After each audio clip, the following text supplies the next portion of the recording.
ఇప్పుడే జీ5 app download చేయండి. చూడండి మీ ఫేవరెట్ టీవీ షోస్ ఎప్పుడైనా ఎక్కడైనా. డాక్టర్ గారు, మరి ప్రకృతి వైద్య విధానంలో ఉపయోగించే వంటల్లో ప్రతి దాంట్లో కూడా మాక్సిమం కొబ్బరి ఉపయోగిస్తూ ఉంటారు కదా. మరి అలాంటి కొబ్బరిని అటుకుల్ని కాంబినేషన్ గా ఉపయోగించి స్వీట్ ని తయారు చేసుకునే విధానం చూపిస్తారా? అటుకుల్లో ఐరన్ కంటెంట్ చాలా ఎక్కువ ఉంటుంది అన్నమాట. కానీ రక్తహీనత ఉన్న వారికి అటుకులు నానబెట్టుకు తినటము, అటుకులను వేపుకొని కాస్త మిక్చర్లా చేసుకు తినటము ఇవి సహజంగా చేస్తుంటారు. అటుకులతో లడ్లు కూడా చేసుకుంటే కూడా చాలా బాగుంటాయి. అందుకని ఈ రూపంలో ఇండైరెక్ట్ గా ఐరన్ కంటెంట్ పెరగటానికి ఉపయోగపడుతుంది.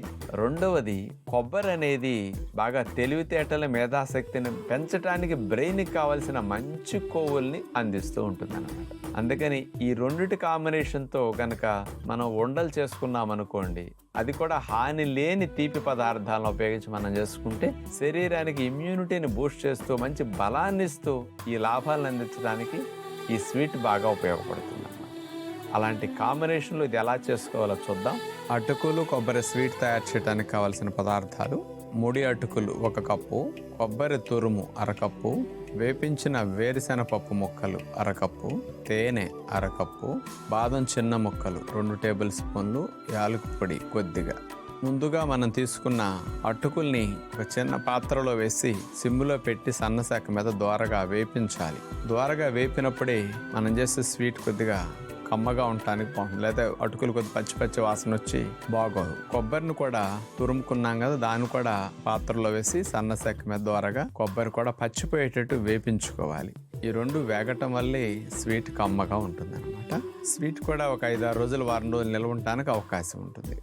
అలాగే వేరుశెనగ పప్పులు కూడా వేపించిన వాటిని మిక్సీ జార్లో వేసేసి మెత్తగా పొడిలాగానే మనం చేసుకుంటాం.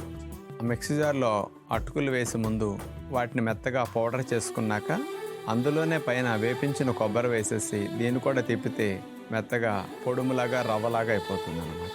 ఈ రెండుటి రవ్వని వేరుశెనగ పప్పుల పొడి ఏదైతే చేసుకున్నాం బౌల్లో వేసాం కదా, అందులో ఈ రెండుటిని కూడా వేసేసి మొత్తం 3టిని బౌల్లో కలిపేసేసుకోవాలి. స్వీట్కి పొడి సిద్ధమైంది.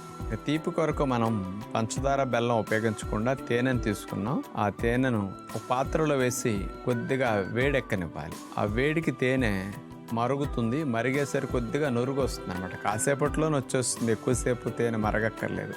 అలా నురుగు వచ్చిన తర్వాత కొద్దిగా చికటగా తేనె మారుతుంది కాబట్టి అందులోకి అటుకులు, కొబ్బరి, వేరుశెనగ పప్పుల పొడి ఈ 3 కలిపిన పొడిని అందులో వేసేసి గెడ్డలు లేకుండా తేనెలో బాగా కలపాలి. గరిటె పెట్టి అట్లా కదుపుకుంటూ ఆ తేనెంతా ఈ పొడికి పట్టేసి ఆ తేనెలో ఈ పొడి బాగా ఉడకాలి కొద్దిగా. అప్పుడే ఆ పొడి అంతటి కూడా తీపి పడుతుంది. యాలకుల పొడి కూడా అందులో వేసేసి బాగా కలిపేసి ఒక 4-3 నిమిషాలు ఉంచేస్తే అట్లాగే కొద్దిగా జిగురులాగా రావాలి. ఎందుకంటే మనం స్వీట్ తయారు చేసుకునే డైల్లో అచ్చులాగా వేసుకోవటానికి ఆ జిగురు వచ్చేసింది. ఇది దింపేసేసి గోరువెచ్చగా ఉన్నప్పుడు చేత్తో చిన్న ఉండలు చేసేసి తీసుకుని, డైల్ మార్కెట్లో మనకు కావాల్సిన షేపులు దొరుకుతాయి కాబట్టి అవి తెచ్చుకుని అందులో పెట్టేసి నొక్కేస్తే చక్కగా షేపులో స్వీట్ సిద్ధమవుతుంది అనమాట. వేరుశెనగ పప్పులు, అటుకులు, కొబ్బరి స్వీట్ సిద్ధమైంది. జీ5 యాప్ డౌన్లోడ్ చేసి అన్ని ఎపిసోడ్స్ పూర్తి ఉచితంగా చూడండి.